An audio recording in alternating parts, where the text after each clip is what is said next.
안녕하세요. 실천남입니다. 오늘은 도전에서 승리하는 법이라는 주제로 이야기를 나눠보도록 하겠습니다. 반복적인 직장 생활을 하다 보면 나도 모르게 매너리즘에 빠지는 경우가 많습니다. 직장은 야근, 주말 출근, 온갖 보고서 작업, 상사의 감정 쓰레기통 역할까지 스트레스에서 벗어날 수 없게 만들죠. 저는 불만족스러운 상황에서 벗어나기 위해 늘 퇴사를 생각했어요. 그런데 퇴사는 불만족스러운 상황을 타개하는 4가지 방법 중에서 가장 최악이었어요. 오리지널스에서는 불만족스러운 상황을 타개하는 4가지 방법을 소개합니다. 첫 번째는 탈출하는 방법, 즉 퇴사고요. 두 번째는 이를 악물고 견디는 거죠. 고통이 곧 사라질 거라 믿으면서요. 세 번째는 어떤 노력도 하지 않고 잘리지 않을 만큼만 일하는 거예요. 월급 루팡이 되는 거죠. 마지막 4번째는 불만을 적극적으로 표시하는 건데요. 회사를 바꿀 수 없으니 노력에 시간을 투자하는 거죠. 아이디어 제안이나 자기 개발과 같은 자신을 성장시킬 수 있는 방법을 찾는 겁니다. 퇴사는 비겁하게 도망가는 거예요. 하지만 도망간다고 문제가 해결되나요? 아마 새로운 직장에서도 비슷한 문제가 연속적으로 펼쳐질 확률이 높겠죠. 그럴 때마다 퇴사를 반복적으로 사용하실 건가요? 저는 불만을 잠재우기 위해 자기 개발에 힘썼어요. 어차피 직장의 문제는 우리가 통제할 수 없는 일이잖아요. 일과는 상관없는 딴짓, 사이드 프로젝트에 뛰어들자고 저는 결심했습니다. 그 중심엔 공모전이 있었죠. 2004년 창업경진대회를 준비해야겠다고 결심했습니다. 입상하면 상금도 받을 수 있고 창업할 기회도 열어준다고 하니까 더할 나위 없이 좋은 기회라고 믿었던 거죠. 문제는 1차 사업계획서 작성부터 생겼어요. 단 한 번도 글을 써본 적이 없는 개발자가 장문의 사업계획서를 써야 한다고 하니 얼마나 막막했겠어요. 그럼에도 불구하고 어떻게 문제를 해결할 수 있을까? 불가능, 포기와 같은 단어보다 어떻게든 방법을 찾자고 결심했죠. 그러다 IT 잡지를 우연히 보게 됐어요. 기자들이 어떻게 취재하고 기획기사를 준비하며 어떤 언어들을 구사하는지 따라해봤죠. 그리고 지인에게 입수한 사업계획서 샘플을 벤치마킹했어요. 야근이 끊이지 않았지만 피곤해도 뒤늦게 귀가해서도 사업계획서를 열심히 썼죠. 직장의 야근과는 사뭇 느낌이 달랐어요. 창업경진대회 덕분에 퇴사할 길이 열릴지도 모른다고 생각하니까 게을리 할 수도 없었고 새로운 분야를 도전하는 것이 꽤 재밌기도 했거든요. 아무튼 1차 사업계획서 관문을 통과하고 2차 발표평가, 3차 심층 면담을 거쳐서 결국 우수상에 선정됐어요. 상금도 받고 부상으로 유럽 IT 견학까지 다녀오게 됐죠. 제 인생의 첫 번째 공모전 도전인데 승리한 셈이 됐네요. 두 번째 공모전 도전은 카카오 브런치북이었어요. 블로그에서 글을 쓰다 우연히 브런치를 접했고 작가까지 단 한 번에 통과되자 입상을 자신했나봐요. 나름 저 스스로 꽤 잘 쓰는 사람이라고 생각했는데 결국 완벽한 실패를 맛보고 말았죠. 2016년도 가을에 다시 도전을 했어요. 수천 명의 작가들과 경쟁을 해야 했어요. 처음에 도전했을 때는 약간 무모했는데 두 번째는 현실을 알게 되니까 겁도 나고 자신감도 상실했죠. 하지만 이번에도 될 방법만 찾았어요. 어차피 안 될 거야 라는 패배의식에서 벗어나서 될 방법을 구체적으로 모색하자고 다짐했거든요. 사실 괜찮아, 잘 될 거야. 이런 무조건적인 긍정은 위험해요.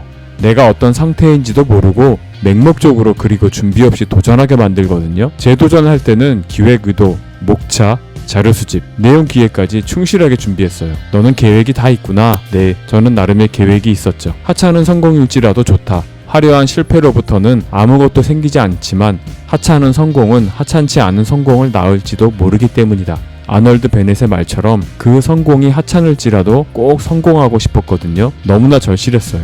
공모전에 재도전하고 택배를 기다리는 마음으로 결과를 기다렸어요. 결과는 우수상으로 돌아왔어요. 왜 우수상을 받았을까요? 치밀하게 준비하고 계획에 따라 성실하게 글을 발행했기 때문일까요? 운이 좋아서였을까요? 우주가 움직여졌기 때문일까요? 글쎄요, 모든 흐름이 한 박자로 맞춰졌기 때문은 아닐까요? 스스로 움직이니까 우주의 기운도 내 마음의 질서와 동일하게 움직여준 것은 아니었을까요? 공모전은요, 인생의 여러 관문 중에서도 아주 작은 도전에 불과할지도 몰라요. 공모전에서 승리하는 비결은 무엇일까요? 수없이 많은 실패를 거듭해보면 됩니다. 대신 작은 실패요. 큰 실패를 맛보면 다시 일어나지 못하거든요. 작은 도전을 하면서 실패와 성공을 반복하면요, 도전에 대한 근육도 생기고 의지도 생겨요. 저는 그런 실패를 수없이 경험했어요. 공모전 도전은 인생에서 아주 작은 실패와 성공의 경험을 선물합니다. 공모전에는 마감이 늘 따라다녀요. 마감은 일을 끝내도록 돕고요. 자신의 능률을 100% 활용하도록 이끌기도 합니다. 공모전에서 탈락한다고 한번 가정해봐요. 긴장감이 생기겠죠. 두려움 때문에 더 열심히 준비하게 될 거예요. 불안한 미래는 우리의 생산성을 이렇게 올려주기도 하거든요. 공모전은 다시 한번 강조하지만 아주 작은 실패와 성공의 습관을 만들어줍니다. 자신의 분야에서 전문성을 키우도록 도와주기도 하고요. 작은 성공들이 쌓이면 더 큰 승리를 촉진시키고요. 공모전의 장점은 우리의 시선을 넓은 세상으로 확장시켜주는 데 있어요. 내가 가진 아이디어의 가능성을 타진할 수 있고요. 아이디어를 어떻게 세상에 적용할 수 있는지 연습할 기회도 찾게 되죠. 인생이 공모전이라고 한번 생각해봐요. 조슈아 마리는 도전은 인생을 흥미롭게 만들며 도전의 극복이 인생을 의미있게 한다라고 했어요. 그러니까 우리는 작은 실패와 작은 성공을 반복하며 살게 되어 있어요. 설사 공모전에서 떨어지면 어때요? 실패한다고 인생까지 실패하는 건 아니잖아요. 인생은 하나의 긴 과정이니까요. 떨어지면 실망하거나 낙담하지 마시고 실패의 원인을 찾으세요. 사례를 분석하고요. 성공한 사람들의 이야기를 들어보세요. 필요하다면 찾아가서 만나세요.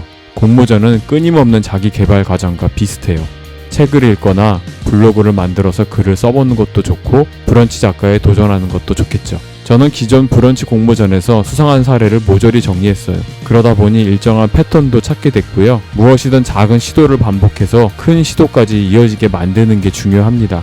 어떤 분야에 도전하는 게 좋을까요? 잘하는 것은 전문성을 뜻하고요. 좋아하는 것은 딴짓이나 취미, 다른 사람들이 좋아하는 것은 사회적 이슈나 관심, 나의 꿈은 미래에 해당됩니다. 이런 것들을 조합해보세요. 분명 여러분들이 도전할 만한 아이디어가 나오고요. 그 아이디어에 맞는 공모전도 찾으실 수 있을 거예요. 공모전은 싱굿이나 엽서시 문학 공모 사이트를 모니터링 하시면 됩니다. 도전 절차는 보통 이래요. 도전 분야를 정하고요. 어떤 분야에 도전할지 저는 문학 공모를 선택을 했고요. 필요하다면 브런치 작가에 통과되는 것도 좋겠죠. 그리고 왜 공모전에 도전하는지 분명한 목적과 이유를 찾는 게 중요하고요. 내가 제대로 준비하고 있는지 피드백을 받는 것도 좋고요. 도전으로 최종적으로 무엇을 얻을지 그것을 규정하는 것도 중요합니다. 도전 일정 체크하는 거는 당연히 중요하고요. 아이템을 기획하고 주제를 정하고 실행하고 또 쓰고 그리고 응모를 하고 최종적으로 결과를 기다리는 단계로 도전 절차가 진행이 되겠죠. 그리고 결과에는 무조건 승복하세요. 그리고 만약 실패했다면 어떻게 보완할 수 있는지 아이디어를 짜내고 될 수 있는 방법을 직접 찾으세요. 그리고 꼭 재도전하세요. 승리할 때까지 재도전하세요. 감사합니다. 이상 실천남이었습니다.